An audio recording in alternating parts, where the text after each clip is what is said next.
दोस्तों नमस्कार, स्वागत है आप सबका इलेक्ट्रॉमर्स पर।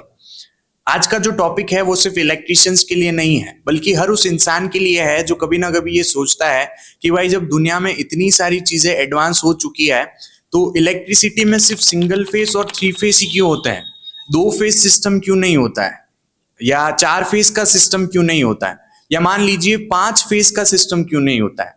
क्या साइंस को सिर्फ एक फेस यानी सिंगल फेस और थ्री फेस ही पसंद आया था, या इसके पीछे का कोई सॉलिड लॉजिक होता है? आज की ये जो वीडियो है इसमें हम इस कंफ्यूजन को बिल्कुल क्लियर करेंगे और एकदम सिंपल और इजी लैंग्वेज में समझेंगे बिना किसी हैवी थ्योरी के। दोस्तों सबसे पहले एक सिंपल सा सवाल मैं आप लोगों से पूछता हूं। आपने कभी भी नोटिस किया होगा कि घर में सिंगल फेस आता है और इंडस्ट्रीज में थ्री फेस आता है, लेकिन कभी कहीं पर दो फेस की सप्लाई देखी है? कभी आपने देखा है किसी कनेक्शन बोर्ड में जिसमें दो फेस हो? मेरे हिसाब से नहीं देखा होगा। और ये कोई कोइंसिडेंस नहीं है, ये साइंस का डिसीजन है, ये डिकेड से रिसर्च का रिजल्ट है। और आज मैं आपको वही लॉजिक समझाने वाला हूं। अब देखिए, सबसे पहले समझते हैं कि फेज क्या होता है। फेज का मतलब होता है करंट की टाइमिंग।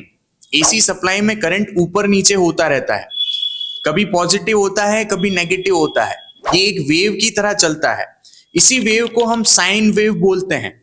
अब जब हम बोलते हैं कि सिंगल फेस है, इसका मतलब है कि एक साइन वेव है, और जब हम बोलते हैं कि थ्री फेस है मतलब उसके अंदर तीन साइन वेव्स हैं जो एक दूसरे से थोड़े थोड़े डिस्टेंस पर चलती रहती है।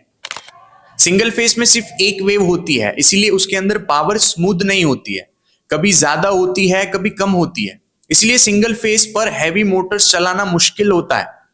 इसलिए घर में सिंगल फेस दिए जाते हैं क्योंकि वहां लोड कम होता है। इसीलिए तो हमारा जो फैन है, हमारी जो लाइटिंग है, या फिर कोई टीवी फ्रिज है, उनके अंदर लोड बहुत कम होता है। अब हम बात करते हैं थ्री फेस की। थ्री फेस में तीन वेव्स होती है जो एक दूसरे से 120 डिग्री गैप पर होती है। मतलब जब एक वेव डाउन होती है तो दूसरी वेव ऊपर होती है, और जो तीसरी वाली वेव होती है वो मिड में होती है।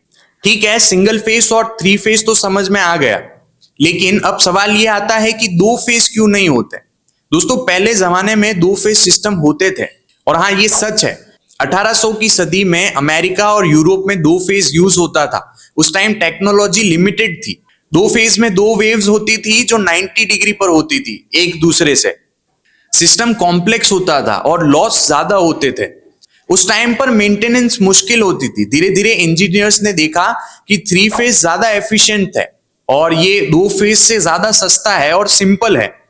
मतलब दो फेज रिजेक्ट इसीलिए हुआ क्योंकि वो प्रैक्टिकल नहीं था, ज्यादा वायर लग रहे थे, ज्यादा कॉस्ट लग रही थी, और उसके बेनिफिट्स भी कम थे। अब हम बात करते हैं चार फेज सिस्टम की। बहुत लोग बोलेंगे कि चार फेज सिस्टम लगा देते, वो थ्री फेज से ज्यादा एफिशिएंट होता और ज्यादा स्मूथ होता। दोस्तों थियोरिटिकली ये पॉसिबल है, लेकिन प्रैक्टिकली नहीं है। चार फेज का मतलब चार वेव, चार जनरेटर वाइंडिंग और चार ट्रांसफॉर्मर।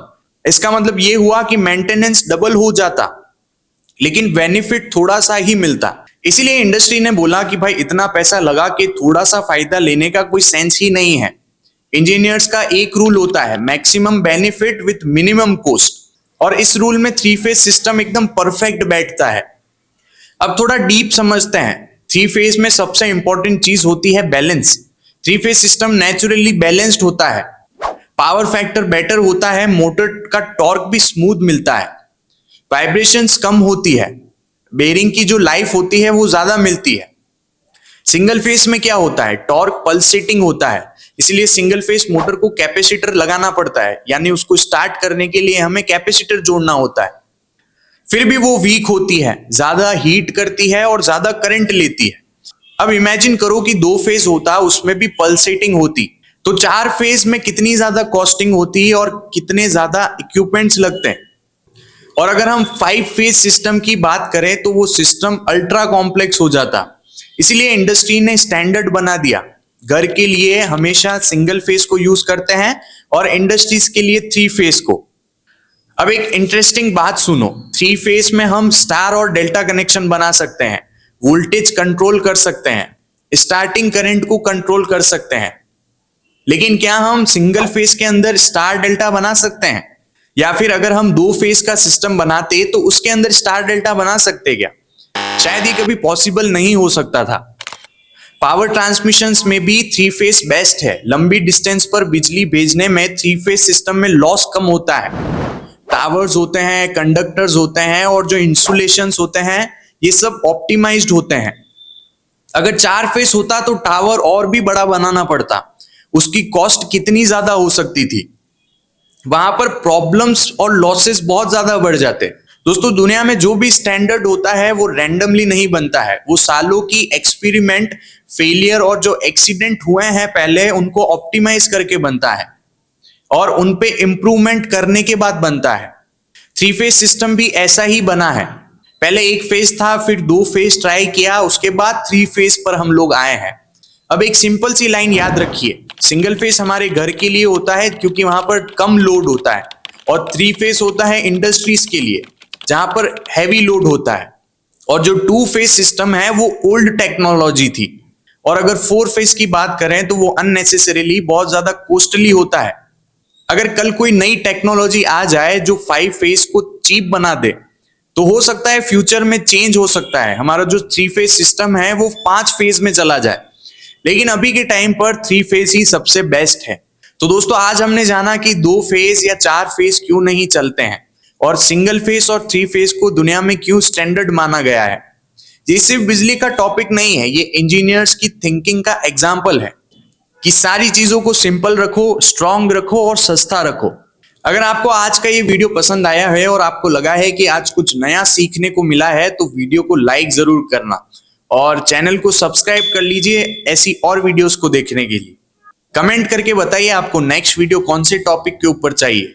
मैं हमेशा कोशिश करूंगा कि आपके लिए इसी तरह के लॉजिकल और प्रैक्टिकल टॉपिक्स लेकर आता रहूं।